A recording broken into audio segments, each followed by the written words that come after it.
I'm gonna be honest, I bet a lot of people are gonna roll their eyes when they see the cut of meat I've chose for this recipe, but hear me out. You see a huge portion of this darkish, blackish meat. Anyone who's got a tuna or gone to a restaurant, they maybe saw that black line of meat. That meat is actually used the most by the fish, so there's a lot of oxygen in there. There's a lot of blood in there, and that is what gives it that off color. It also is supposed to give it a different taste, and it certainly gives it a different smell. It's a little bit fishier, but at the same time, I want to see, is it still worth eating?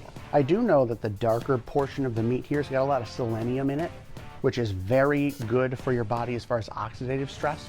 It is an antioxidant. It helps to pull all those negatives out of your body, mercury, that kind of thing. Absolutely fantastic cut of meat, and I'm excited to try it. When you had been saying that earlier, I actually did a little bit of research, and there was a study done in Japan, and that study found that the selenium derivative that is in this dark meat here, it's 100 times more concentrated than it is in the rest of the fish, that lighter meat that everyone's eating. So you've got that much antioxidants packed in there, gonna take free radicals out of your body. It's also kind of comical. You're eating fish, but ridding your body of mercury. If that isn't God covering for you, I don't know what is. There you go. Now, the other thing is, aside from just the concentrations that are in there, it's worth noting, the selenium derivative that is in this dark meat is 500 times more potent as an antioxidant than vitamin E. Oh, wow. Yeah, I mean, I wouldn't put this on my face. I'll stick with vitamin E for that, but what are you gonna do? So, because we really don't know how this tastes in comparison to the light meat, I've only ever had the light red meat,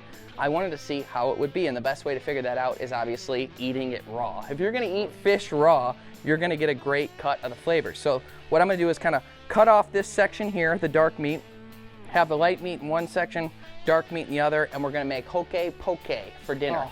So it's gonna give us the best way to try it. All I'm gonna do is kind of cut out the darkest section right there and separate that. And that's gonna be my dark pile, this is gonna be my light pile, and all I'm gonna do is just cube this up, nice. Okay, so we've got a nice little light pile there, and then I'm gonna do the same with the dark meat. I will say that the dark meat already feels kind of normal. It's just cutting like normal. Texture is about the same. Okay, so now we have our light pile and we have our dark pile. Let's get this test going. Now that the meat's cut up, the first step is going to be making our sauce. We're gonna wanna add it just to a medium-sized bowl, and the whole point of doing this first is because we're gonna want the meat to soak in it for about 15 minutes.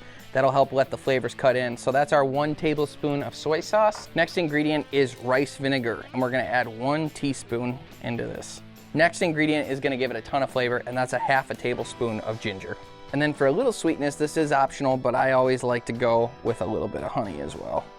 And that's gonna give it a nice sweet flavor to counter all those other flavors.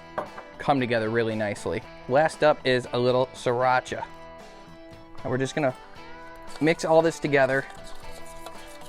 So what I'm gonna do is pour some of this off to the side, like that. I'm gonna save that for later. Now I'm just gonna add the tuna in, and I'm gonna be mixing this around to make sure that the tuna is evenly covered. As I said before, you wanna make sure that this has got the time to soak into the meat. And because you wanna eat poke pretty quick after making it, you wanna get it in quick. We're gonna stir this tuna around, making sure it's evenly coated, and then you're gonna wanna let it sit for like 15 minutes. We're gonna use the rest of this sauce later while Jeff cuts up the avocado. Take your 1/2 avocado, give it some vertical slices, making them about the same size as the chunks of fish that you're using for your poke. Rotate it. Now we've got 2 garnishes. We're gonna use some chives, and there's 2 different ways that you can cut leafy herbs like this. These smaller ones, I'm never gonna make the perfect little rings that they make at fancy restaurants. So when I get little stuff like this, I twist it, I bend it back over on itself. That gives it a little bit of tension. And then when I come by and make little cuts like this, they almost like pull away from each other, and it helps in the mincing process. And I'll do 3 or 4 of these, and that should give us what we need for our garnish. It's been about 15 minutes, so this is all done. So I'm gonna start moving the tuna into the bottom of this dish here. So all we're going to do is just make a beautiful layer of tuna right here. And then on top of that, Jeff's gonna add the avocado. So I'm responsible for making sure that the structure's good, and I'm gonna put this stuff on top and make sure it looks nice? Yeah, you are the sandcastle king. All right, I'm gonna take our avocado, same deal, put it in over top of the tuna, which means it's going to be on the bottom of our sandcastle. That was a good analogy earlier. I like that. So he's gonna push that down. You gotta smush it good. I mean, you gotta be pushing, because think about it. This is a sandcastle. It needs to stand up. So you push down hard on it. No error. Yes, there you go. Then when you flip it over, it should be perfect. And here we go. Voila. Wow. Good And then job. we're going to take our sauce, get that drizzled over the top there. We are looking like a fancy restaurant up in here. Hit it with some green onion. And then some chives. And of course, the sesame seed finisher. There you go. It's like a beautiful savory cake. Mixture of light and dark meat. And that's the key now, is we have to make sure that we're trying a little bit of both. If served this at a restaurant, I'd feel pretty comfortable. I mean, it looks absolutely gorgeous. This is a lighter piece, so I'm gonna start with that first. Okay, I'll do the same. It's our control group. I'm gonna get a piece of avocado. Don't say anything up.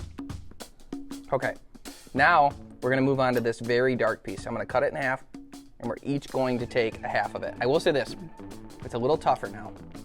So that is a tougher piece. So this is a dark bite. We're both trying it, same time, go. I don't taste the difference. Do you? No, I don't.